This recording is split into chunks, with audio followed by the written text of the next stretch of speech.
And apparently we are live, or rather, I should say I am, since this is primarily just myself. So today I am planning to read a few collected poems from this book that I had for a while. I don't know if you can see it, but Anna Akhmatova, selected poems translated by D.M. Maybe I should put it over here so you can see my face. By D.M. Thomas. This I got from Half Price Books quite a while back. And then this other book, Tristia, this fun-looking guy, Osip Mandelshtam. Don't know if I'm saying any of these Russian names right. But this one, translated from Russian by Kevin J. Kinsella, I just got yesterday from this place called The Book Cycle. The Book Cycle is a very interesting spot. It is a donation-based 501c3 organization founded in 2012, and I just checked it out yesterday. So you can go there and you can donate books, and you can get free books. They are located, if you're located in Houston, then you can go there on most Saturdays. They seem to have a weird schedule during the summertime, though, so you better check their website. So that's on thebookcycle.org. And yesterday I donated about 11 books, and since I'm obsessed with reading, I got about 20 books. With that, without further, I just leave it sticking in the bottom so you guys can check it out, be aware of it. But let me just read a few things from Anna Akhmatova, which might be considered one of the greatest, the finest, definitely woman poet, but really, let's not use categorization there. She is one of the greatest Russian poets overall, and one of the greatest poets overall, I would say. So, lived a fairly long life. Her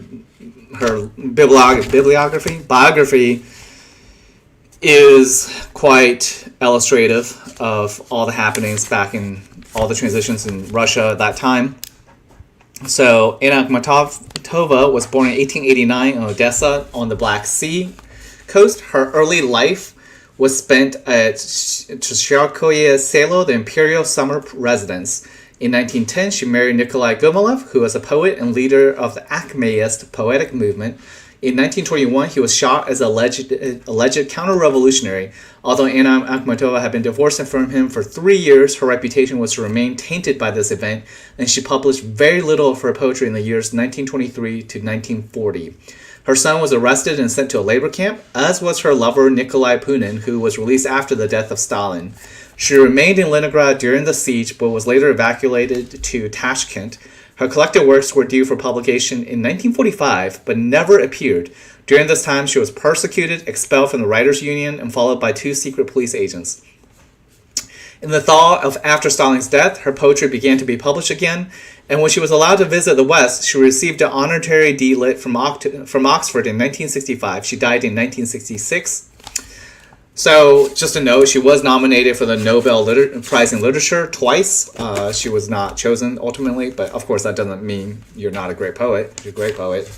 As far as the translator goes, D.M. Thomas was born in Cornwall, I believe that's in the UK, in 1935. He's the author of 6 novels, and he lives in Hereford. I don't know if he's still alive. This book was published quite a while ago. This book was actually last published in 1985, if you can believe it. So, there is a really long introduction, which I'm going to skip. So I'm going to go to the excerpts from one of the collections of called Evening. So, from Evening. The pillow, hot on both sides. The second candle, dying. The ravens, crying. Haven't slept all night. Too late to dream of sleep. How unbearably white. The blind on the white window. Good morning, morning. 1909. Reading Hamlet. A dusty waste plot by the cemetery. Behind it, a river flashing blue. You said to me, go get thee to a nunnery, or get a fool to marry you. Well, princes are good at such speeches, as a girl is quick to tears. But may those words stream like an ermine mantle behind him for 10,000 years. 1909, Kiev. Evening room. I speak in those words suddenly that rise once in the soul. So sharply comes the musty odor of an old sachet. A bee hums on a white chrysanthemum. In the room, where the light strikes through slits, cherishes love, for here it is still new. A bed with a French inscription over it, reading Seigneur ayez petit de noise. Of such a lived-through legend, the sad strokes, you must not touch, my soul, nor seek to do. Of Severius statuettes, the brilliant cloaks I see are darkening and wearing through. Yellow and heavy, one last ray has poured into a fresh bouquet of dahlias, and hardened there. And I hear viola play, and of a clavecling the rare accord. All right. I've written down the words I have long not dared to speak. Dully the head beats. This body is not my own. The call of the horn has died. The heart has the same puzzles. Snowflakes, light, autumnal, lie on the croquet lawn. Let the last leaves rustle. Let the last thoughts languish. I don't want to trouble people used to being happy. Because your lips are yours. I forgive their cruel joke. Oh, tomorrow you will come on the first sledge ride of winter. The drawing room windows will glow. The drawing room candles will glow more tenderly in the day. I will bring from the conservatory a whole bouquet of roses. 1910, Sarkozy Cello. Memory of sun seeps from the heart. Grass grows yellower. Faintly, if at all, the early snowflakes hover. Water becoming ice is slowing in. The narrow channels. Nothing at all will happen here again. Will ever happen. Against the sky, the willow spreads a fan. The silk's torn off. Maybe it's better I did not become your wife. Memory of sun seeps from the heart. What is it? Dark? Perhaps. Winter will have occupied us in the night. 1911, Kiev. Song of the Last Meeting. My breast grew cold and numb, but my feet were light. On to my right hand I fumbled, the glove to my left hand. It seemed that there were many steps. I knew there were only 3. An autumn whisper between the maples kept urging, die with me. Change has made me wary. Fate has cheated me of everything. I answered, my dear, I die with you. I too am suffering. It was the song of the last meeting. Only bedroom candles burnt. While I looked into the dark house, and they were yellow and indifferent. 1911, Sarkozy Cello. He loved 3 things alone. White peacocks, evensong, old maps of America. He hated children crying, and raspberry jam with his tea, and womanish hysteria.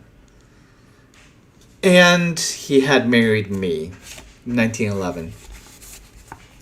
Imitation of Aninsky. And with you, my first vagary, I parted. In the east it turned blue. You said simply, I won't forget you. I didn't know at first what you could mean. Rise and set the other faces, dear today and tomorrow gone. Why is it that at this page alone the corners turn down? And eventually the book opens, here as if it's the only part, I must know. From the parting moment, the unreturning years haven't departed. Oh, the heart is not made of stone. As I said, it's made of flame. I never understand it. Are you close to me, or did you simply love me? I came here in idleness. It's all the same where to be bored. A small mill on a low hilltop. The years can be silent here. Softly the bee swims over dry convolvulus. At the pond I call the mermaid, but the mermaid is dead.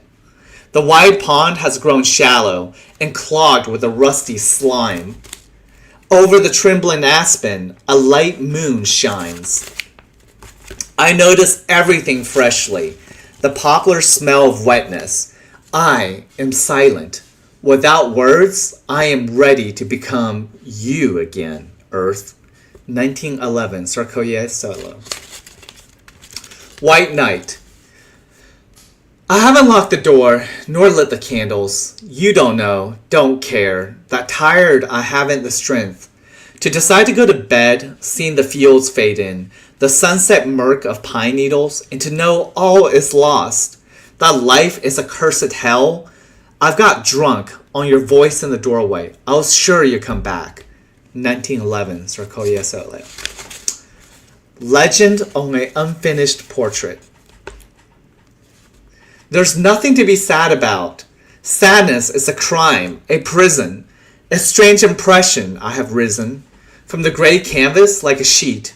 Up flying arms with a bad break. Tormented smile, I in the sitter had to become thus through the bitter hours of profligate give and take. He willed it that it should be so, with words that were sinister and dead. Fear drove into my lips the red, and into my cheeks it piled the snow. No sin in him, I was his fee. He went and arranged other limbs and other draperies. Void of dreams, I lie in mortal lethargy. 1912. Well, that's beautiful, I gotta say. That's just some excerpts from her book Evening, I should say. One of these days I'll read the original Russian, and that would be interesting. Once I get there, I need to learn. Alright, so this other book, another poet, actually about the same time as Anna Akhmatova, actually, is when Osip Mandelshtam was active. So, this is a tiny little book, and like I said, I got it from the book cycle. So let me just read it.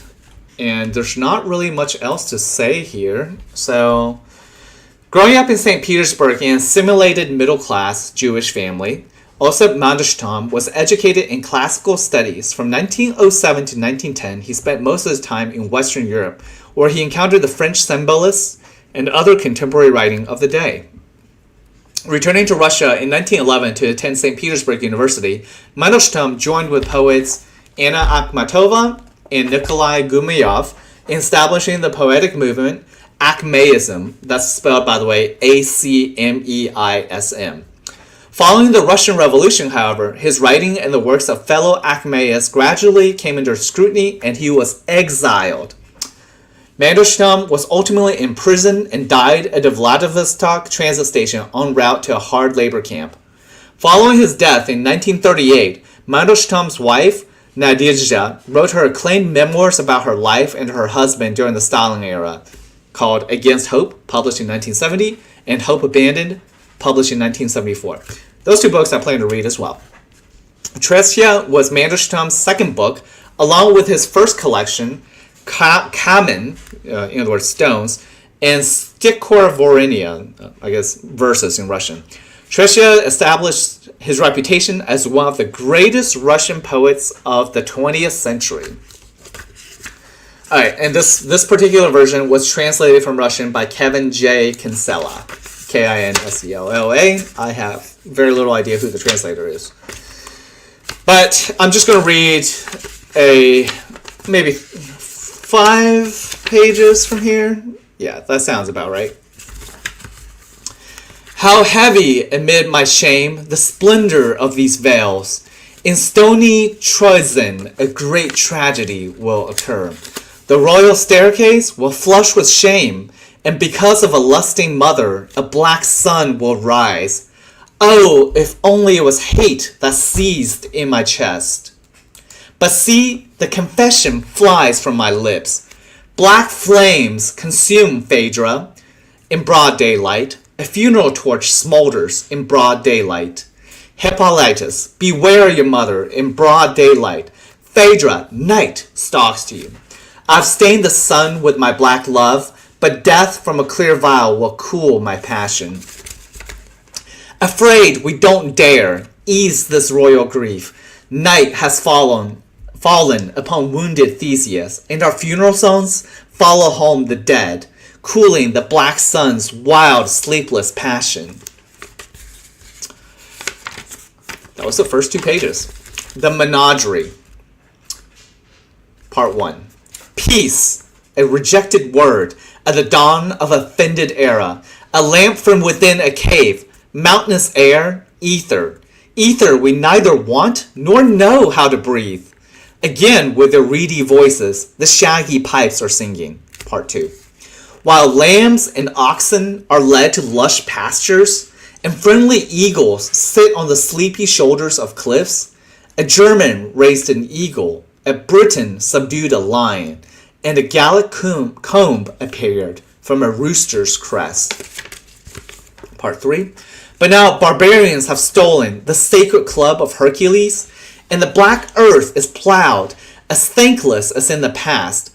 I will take the dry branch and draw fire from it. Let the frightened beast dissolve with me into thick night. Part 4.